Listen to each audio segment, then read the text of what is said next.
हर रिश्ते की कीमत चुकाना पड़ती है, माता पिता के रिश्ते की कोई कीमत नहीं हुआ करती है।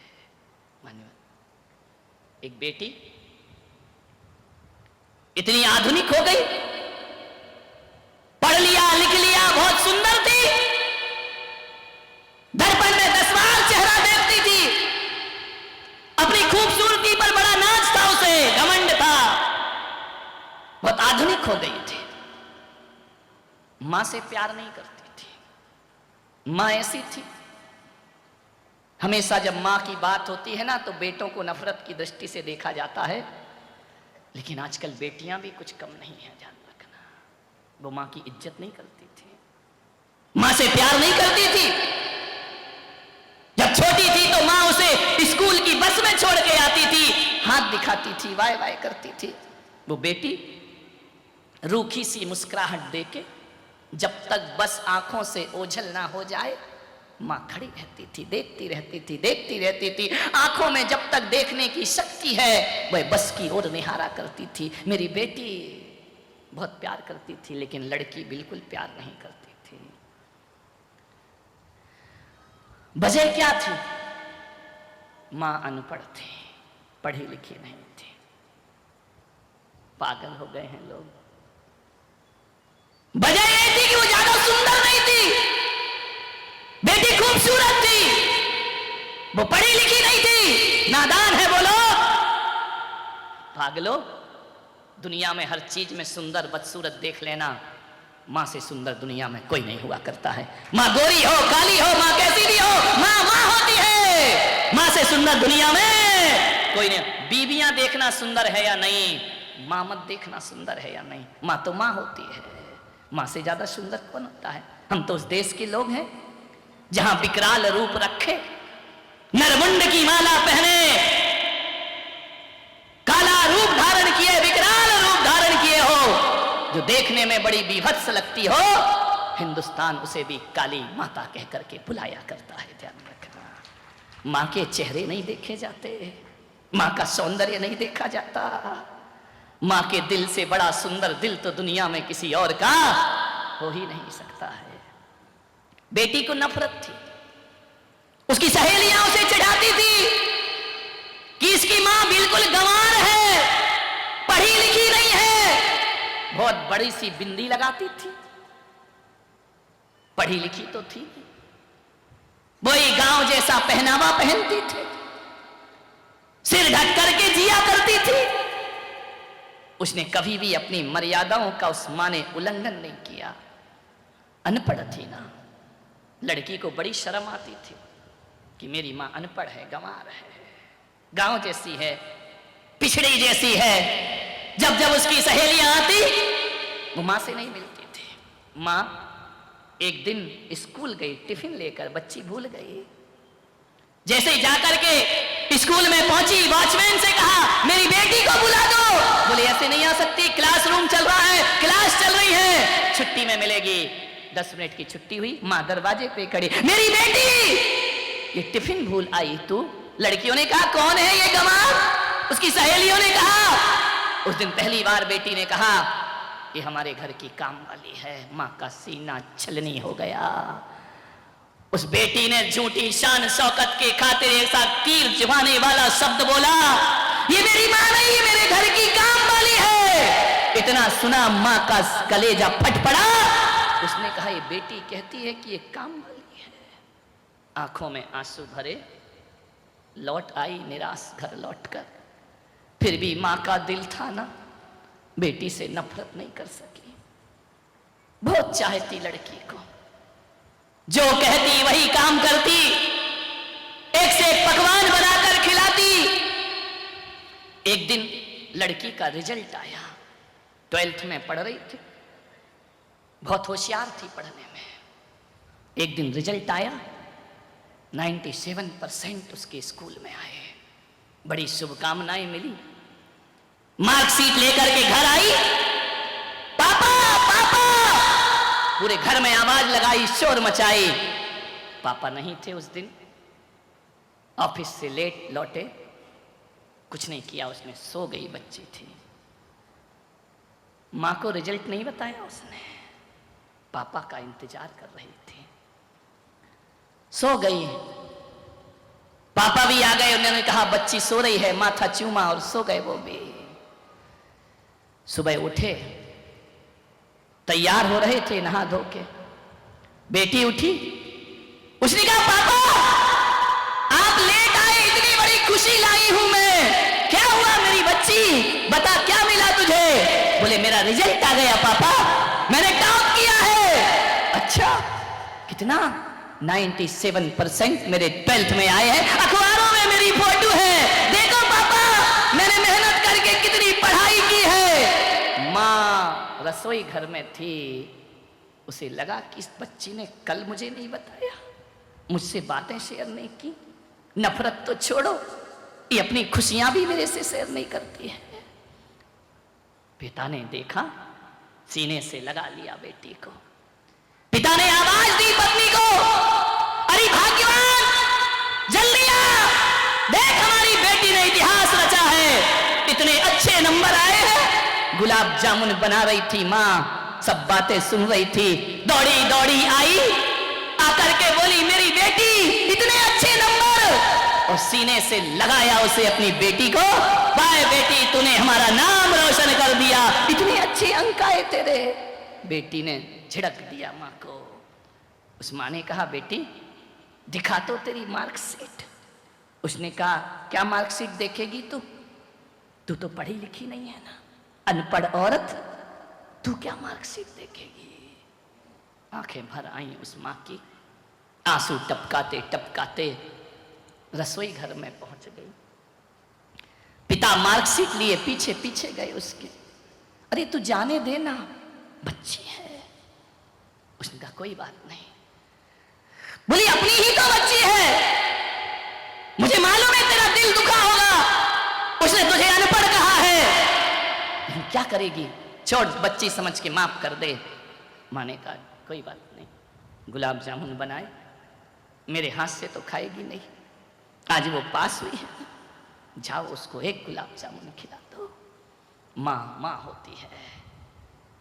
लड़की जल्दी से तैयार हुई, तैयार होकर के उसने गाड़ी उठाई, स्कूटी उठाई और बोली पापा मैं अपने फ्रेंड्स के पास जा रही हूं, आज हमारी पार्टी है, आज हमारा खाना वहां होगा।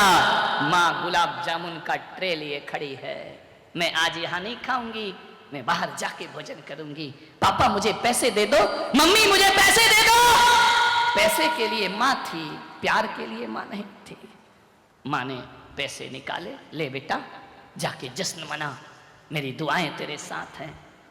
कहते हैं कि वह भागी, बड़ी खुशी में हड़बड़ाहट में जा रही थी, स्कूटी लेकर भाग रही है चौराहे से, और अचानक उसका एक्सीडेंट हो जाता है, लहूलुहान हो गई, सारी खुशियां खून में बदल गईं। एम्बुलेंस आई, अस्पताल ले गए। माँ को बाप को पता चला कि बेटी का एक्सीडेंट हुआ, दौड़े दौड़े गए अस्पताल में। जैसे ही पहुंचे माँ ने कहा मेरी बच्ची तुझे क्या हो गया? बच्ची तो बेहोश पड़ी थी, होश नहीं था उसे। डॉक्टर ने कहा तुरंत खून की जरूरत है, ब्लड दीजिए। पिता का ब्लड ग्रुप नहीं मिला, माँ का मिल गया। माँ ने कहा मेरा खून निकालो, एक बॉटल खून निकाला, जबकि माँ को खून की कमी थी, लेकिन उसने कहा नहीं, मेरी बच्ची का जीवन मुझसे ज्यादा महत्वपूर्ण है। डॉक्टर मेरा खून निकालो, मेरी बच्ची को जीवन दो। ब्लड निकाला उस माँ का। बदकिस्मती को देखो, माँ के शरीर में खुद खून की कमी है। एक बॉटल खून निकाला, लेकर के डॉक्टर गया उसे ऑपरेशन थिएटर में। अचानक डॉक्टर एक स्टूल से टकराया, बोतल फूट गई, खून बिखर गया पूरी जमीन पर। डॉक्टर ने कहा ये क्या हो गया? एक बोतल खून मिला, वो भी बिखर गया। यदि उसे अब खून न मिला तो बच्ची की जान खतरे में है। माँ ने कहा कि डॉक्टर और निकालो मेरे शरीर से खून। डॉक्टर ने कहा अब नहीं निकाल सकते हैं, तुम्हारे शरीर में खुद खून की कमी है। उसने कहा छोड़ो, मेरे खून की चिंता मत करो, जितना भी एक एक बूंद खून भी खींच सको मेरे शरीर से खींचो और मेरी बच्ची को जीवन दान दे दो। कैसे भी हो डॉक्टर को उसने मजबूर किया, एक बोतल और खून निकाला। माँ की पल्स डाउन होने लगी, बीपी चले जाने लगा, घबराहट हो गई, पसीने पसीने माँ ले जा करके बच्ची को खून चढ़ाया। खून चढ़ाने के बाद बच्ची जब ऑपरेशन सफल हो गया, होश में आई, क्या देखती है, मैं अस्पताल में हूं। पिता वहीं खड़े थे। पिता ने कहा, बेटा आज तू जिंदा बच गई, ये मेरी किस्मत है। तुझे खून की जरूरत थी, खून नहीं मिल रहा था बाजार में, किसने दिया पापा? वो तेरी अनपढ़ गंवार माँ ने तुझे खून दिया। लेकिन मेरी बेटी, तू जानती है तेरी माँ को खून की कमी थी, उसने अपने शरीर की आखिरी बूंद तक तुझे दे दी, और जैसे ही तुझे दी ना, तेरी माँ अब इस दुनिया में नहीं है, उसने हमेशा को आंखें मूंद ली हैं, वो संसार से चली गई है। मेरी माँ, देख बेटी, वो अनपढ़ थी, तू पढ़ी लिखी है। एक बात याद रख मेरी बच्ची, वो अनपढ़ थी ना, इसीलिए तुझे पढ़ा रही थी, लेकिन तूने उस अनपढ़ की कोई कद्र ना की जीवन में। हाँ, तेरी मां अनपढ़ थी। जब तू रात रात पढ़ाई करती थी ना, तो तेरे साथ साथ वो भी जागती थी, क्योंकि वो अनपढ़ थी। वो तुझे काजू देती थी, किशमिश देती थी, रात को चाय बना के देती थी कि मेरी बेटी पढ़ जाए। बेटी वो अनपढ़ थी, इसलिए तो बड़ी बिंदी लगा के घूमा करती थी। पढ़ी लिखी होती ना, तो वो भी मॉडर्न बन करके घूमती, वो भी ब्यूटी पार्लर जाती, वो भी अच्छे अच्छे कपड़े पहनती, लेकिन वो अनपढ़ थी। तेरी नजरों में उसकी कोई कीमत नहीं थी ना। बेटी वो अनपढ़ थी, अनपढ़ थी तेरी माँ। यदि वो अनपढ़ नहीं होती ना, तो किसी और का बच्चा गोद में नहीं लेती। तुझे गोद लिया था उसने, उसकी कोई औलाद नहीं थी, वो ऐसी अनपढ़ माँ थी।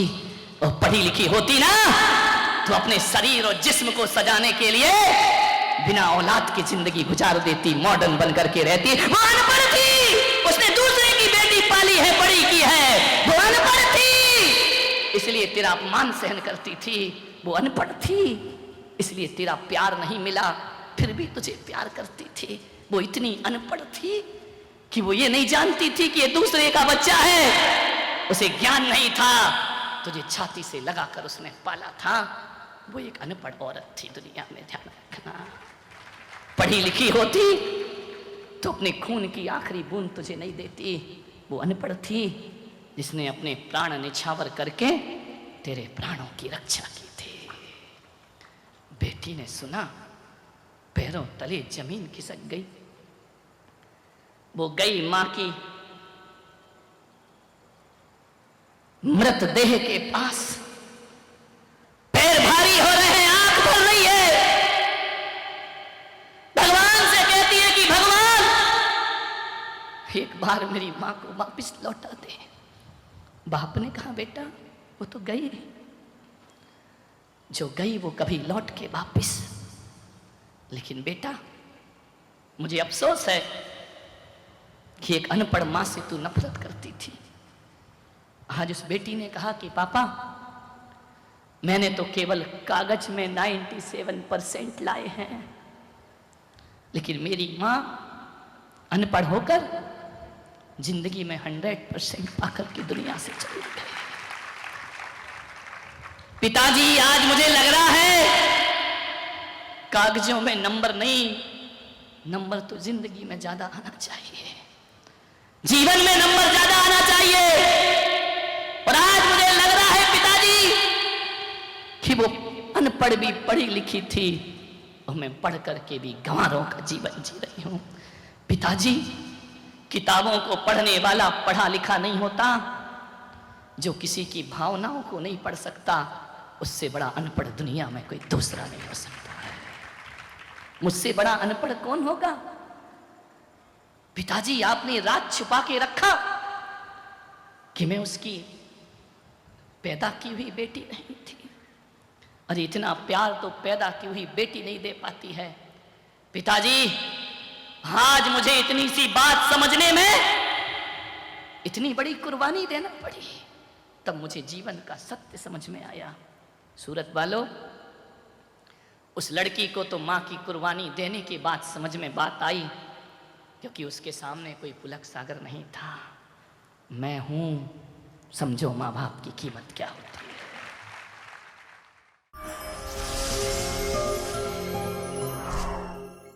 मान्यवर, ज्ञान की बातें करना बहुत आसान है, ज्ञानी बनना बहुत कठिन काम हुआ करता है, ध्यान रखिए।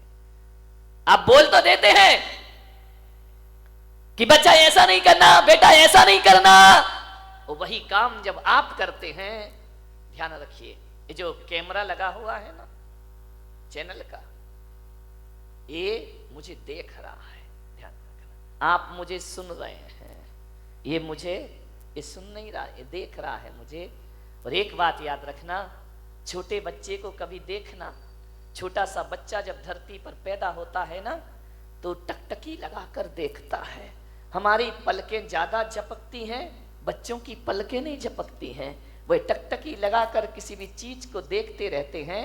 जैसे ये कैमरा मुझे टकटकी लगाकर देख रहा है, अब जो जो एक्शन मैं करूंगा वही वही कैमरा दिखाएगा, वही वही वह ग्रहण करेगा, और जो ग्रहण करेगा वो टीवी पर ले जा करके दिखा देगा।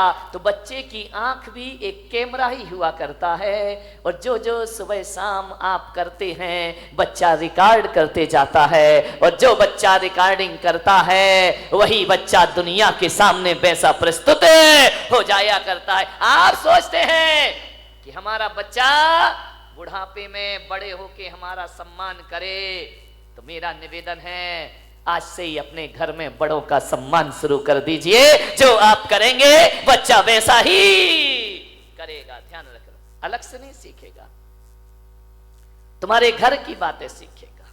अमेरिका के राष्ट्रपति हुए अब्राहम लिंकन, उन्होंने अपने बच्चे को एक स्कूल में दाखिला कराया, एक स्कूल में एडमिशन कराया, और जैसे ही पहले दिन बच्चा स्कूल में गया, अब्राहम लिंकन ने अपने बच्चे के साथ एक पत्र लिख करके भेजा कि ये पत्र तुम अपने क्लास टीचर को दे देना, और पढ़ने से पहले ये खत उनके हाथ में जरूर पहुंचाना। बच्चा गया स्कूल,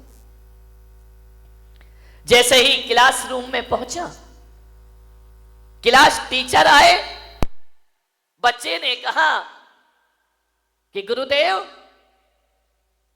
सर, ये पत्र मेरे पिता ने आपके नाम लिखा है। होश उड़ गए टीचर के कि राष्ट्रपति का बच्चा और मेरे नाम पत्र। उसने पत्र खोला, पत्र में लिखा था, आदरणीय शिक्षक महोदय, मेरा आपसे एक विनम्र निवेदन है कि आज मेरा बच्चा पहली बार स्कूल में आया है, और मेरे बच्चे को आप अच्छी शिक्षाएं प्रदान करना। मैं शिक्षक महोदय से आग्रह करूंगा कि जब मेरे बच्चे को पढ़ाओ तो ये सोचकर मत पढ़ाना कि अमेरिका के राष्ट्रपति का बेटा है, बल्कि ये सोचकर पढ़ाना कि ये किसी देश का भविष्य तुम्हारे सामने बैठा हुआ है, ये किसी देश की ताकत बैठी हुई है, एक इंसान का बच्चा है। मेरे बच्चे के सामने कोई वीआईपी व्यवस्था ना रखी जाए, और मेरे बच्चों को केवल अक्षरों का ज्ञान मत देना। शिक्षक महोदय, इसे किताबी ज्ञान के साथ साथ अनुभव का ज्ञान ज्यादा प्रदान करना। मैं नहीं चाहता कि मेरे बच्चे के पास बहुत बड़ी डिग्री हो या ना हो, डिग्री हो जाए कोई बड़ी बात नहीं है, लेकिन मैं ये नहीं चाहता कि मेरा बेटा डॉक्टर, इंजीनियर, आईएएस अफसर बन के निकले या ना निकले, लेकिन आपकी शिक्षाओं से मेरा बच्चा एक सच्चा और अच्छा इंसान बन करके स्कूल से निकले। ये राष्ट्रपति आपसे निवेदन करता है। अमेरिका के राष्ट्रपति कह रहे हैं किताबी ज्ञान ही नहीं, मेरे बच्चे को सिखाना कि बड़ों के साथ कैसे पेश आते हैं, बुजुर्गों के प्रति हमारे क्या भाव होना चाहिए, और मेरे बच्चे को समझाओ कि छोटों के साथ कैसा रहना चाहिए। और शिक्षक महोदय से मेरा निवेदन है कि मेरे बच्चे को ये मत सिखाना कि जिंदगी रेल की पटरी पर भाग रही है। मेरे बच्चे को एक चीज सिखाना कि जिंदगी सांप सीढ़ी का खेल हुआ करता है।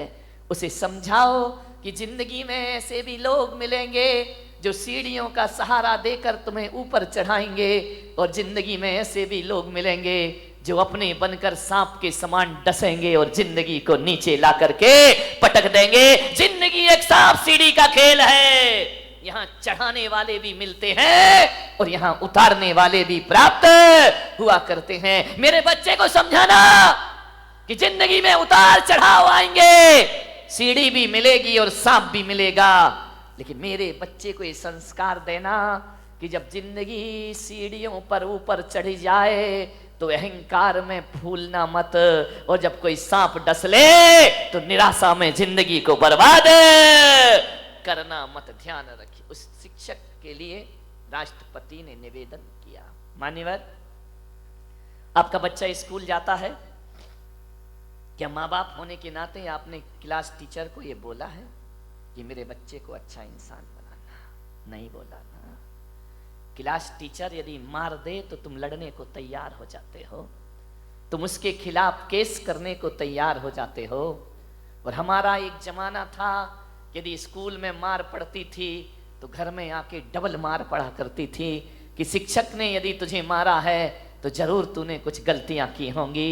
हमें कभी प्रोत्साहन नहीं मिला करता था, हमें कभी नहीं कहा जाता था कि टीचर ने मारा है तो चलो हम उससे बात करेंगे। उन्होंने कहा तुमने गलत काम किया होगा इसलिए गुरु ने तुम्हारी पिटाई की। और जब हम रोते रोते घर आ जाते थे तो हमारे माता पिता कहते थे कोई बात नहीं है, गुरु ने मारा है ना, अरे मार पड़ेगी धम धम और विद्या आएगी छम छम। ध्यान रखिए बेटे, ये गुरु का डंडा नहीं है, ये तेरी बुराइयों पर किया गया प्रहार हुआ करता है। कहां गए वो संस्कार, कहां गई वो शिक्षाएं? विचार करिए। मैं ये नहीं कह रहा हूं कि स्कूलों में बच्चों को नाजायज मारना चाहिए, मैं इसके भी खिलाफ हूं मेरे भाई, ध्यान रखिए। लेकिन मैं आपसे निवेदन करता हूं, शिष्य और सीसी में जब तक डांट नहीं लगेगी, सीसी में डांट, ढक्कन, ढक्कन को डांट कहा जाता है, सीसी में भी डांट होना चाहिए और शिष्य में भी डांट होना चाहिए। शिष्य और सीसी में डांट नहीं लगेगा तो सीसी भी डूबेगी और शिष्य भी डूब जाएगा। ध्यान रखिए। मान्यवर, निवेदन करिए। क्या आपने कभी स्कूल में जाकर क्लास टीचर से ये कहा है? आज हर माँ बाप को ये चिंता है कि मेरा बेटा MBA कर ले, मेरा बेटा डॉक्टर बन जाए, मेरा बेटा अच्छा वकील बन जाए, मेरा बेटा अच्छा बिजनेसमैन बन जाए। कोई माँ बाप भी नहीं सोचता है कि मेरा बेटा सच्चा और अच्छा इंसान बन जाए। ध्यान रखिए। मैं आपसे कहता हूं, एक सच्चा और अच्छा इंसान 100 इंजीनियर और डॉक्टर से बढ़ करके हुआ करता है। ध्यान रखिए।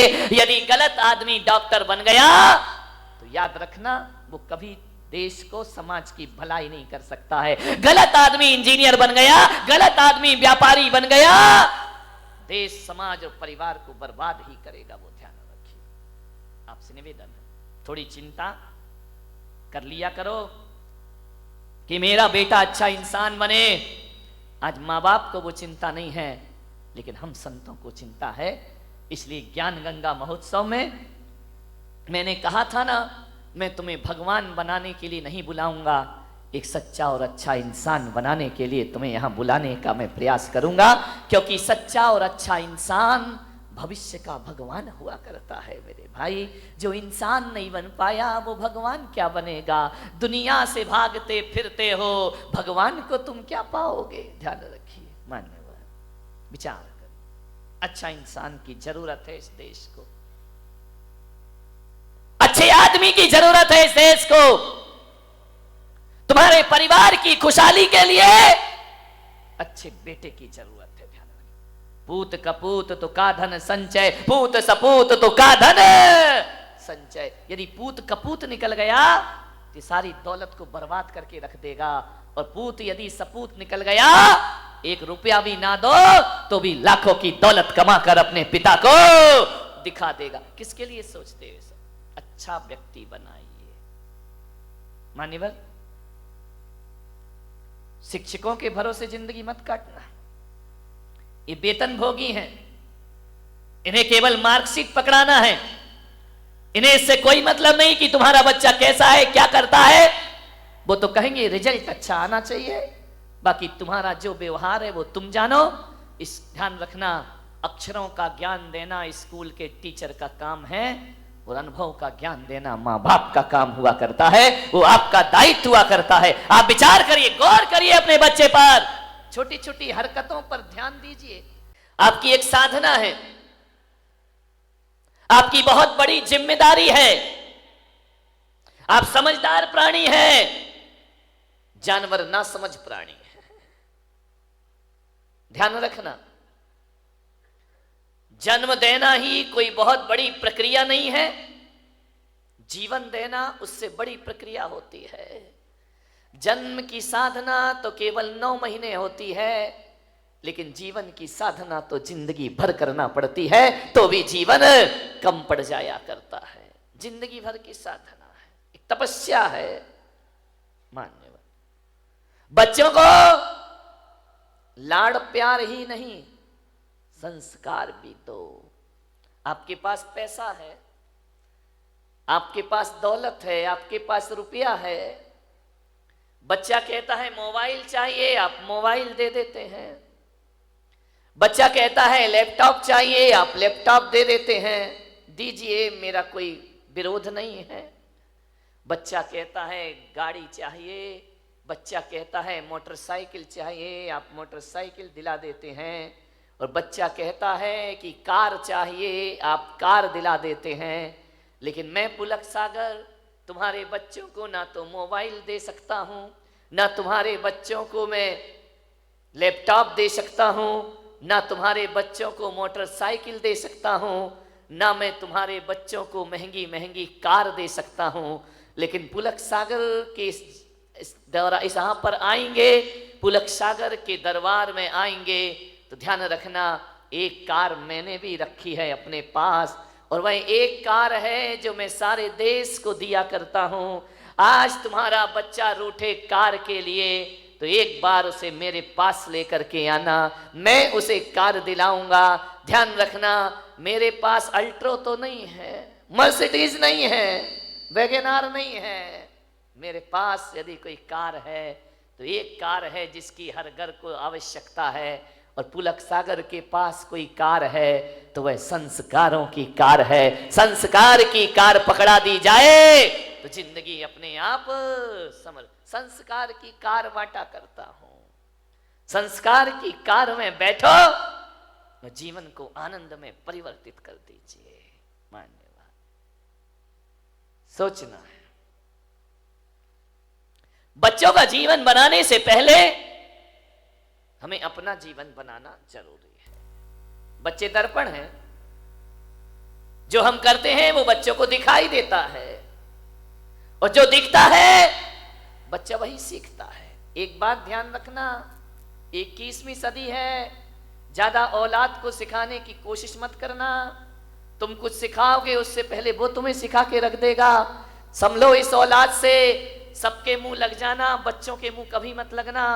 बड़े होशियार होते हैं ये बच्चे, बड़े होशियार होते हैं। आज के युग में 21वीं सदी में मूर्ख बच्चों का पैदा होना बंद हो गया है। अब बुद्धू औलाद पैदा नहीं हुआ करती है, अब तो बहुत समझदार औलाद पैदा हुआ करती है। बड़ी पढ़ी लिखी औलाद पैदा हो रही है। जो तुम्हें नहीं आता वो बच्चों को आ जाता है। हो सकता है कि आपको पूरा मोबाइल चलाना भी नहीं आता हो, और आपकी औलाद खटखट मोबाइल चला करके दिखा दे, आपसे कह देगी पापा तुमको तो कुछ आता ही नहीं। बच्चे बड़े होशियार हैं। बच्चों को ज्यादा सिखाने की गलतियां मत करना, नहीं तो बड़ी दिक्कत हो जाएगी। एक निवेदन है मेरा, ये बच्चों को सिखाओगे तो बिल्कुल नहीं सीखेंगे, सिखाने से नहीं सीखेंगे। एक पति पत्नी मेरे चरणों में आए, छोटा सा बच्चा था। बच्चों ने कहा बेटा महाराज के पैर पढ़ो, महाराज को नमस्कार करो, महाराज को नमोस्तु करो। बच्चा करने को तैयार नहीं, वो तो अकड़ के खड़ा। अरे बोले बेटा नमोस्तु, बोले नहीं करूंगा।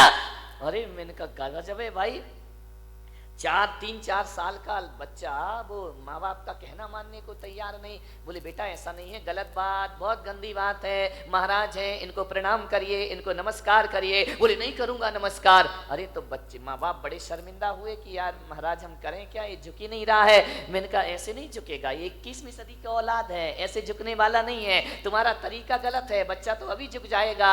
तो बोले कैसे झुक जाएगा बच्चा। मैंने कहा बच्चे के उसने क्या किया, उसकी माँ ने बच्चे की गर्दन पकड़ी और जबरदस्ती मेरे पैरों पे रख दी। बच्चा गर्दन उठाए जा रहा है, माँ बाप गर्दन दबाए जा रहे हैं। मैंने कहा रुको, बहुत गलत तरीका, ऐसे बच्चा प्रणाम नहीं करेगा।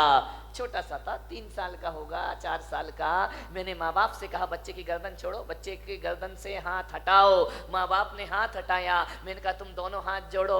माँ बाप ने हाथ जोड़े। बच्चा छोटा सा था, उसने ऊपर देखा, मम्मी पापा हाथ जोड़ रहे, बच्चे ने भी हाथ जोड़ लिए। मैंने कहा अब तुम प्रणाम करो, नमस्कार करो। जैसे ही उन्होंने धोख लगाई, बच्चा भी लेट करके प्रणाम करने लगा। मैंने कहा ध्यान रखना, 21वीं सदी है, ये सिखाने से नहीं सीखेगी, ये दिखाने से सीखा करती है। जो आप दिखाएंगे बच्चा वैसा सीख जा। ध्यान रखना है, बच्चों का पालन पोषण करना, उन्हें संस्कार देना, आपको जिंदगी भर तपस्या करना पड़ेगी। बच्चों की परवरिश करो।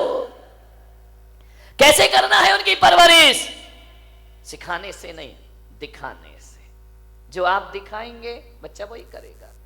2 बच्चे लड़ रहे थे, मैंने बुलाया, मैंने कहा बच्चे लड़ते क्यों हो? बोले किसने कहा हम लड़ रहे थे?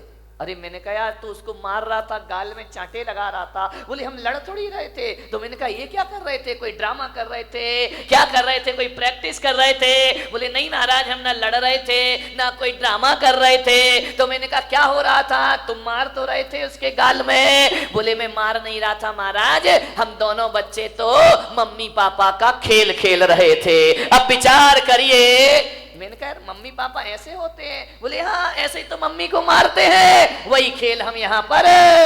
ध्यान रखना, जो तुम करोगे बच्चा वही सीखेगा। ध्यान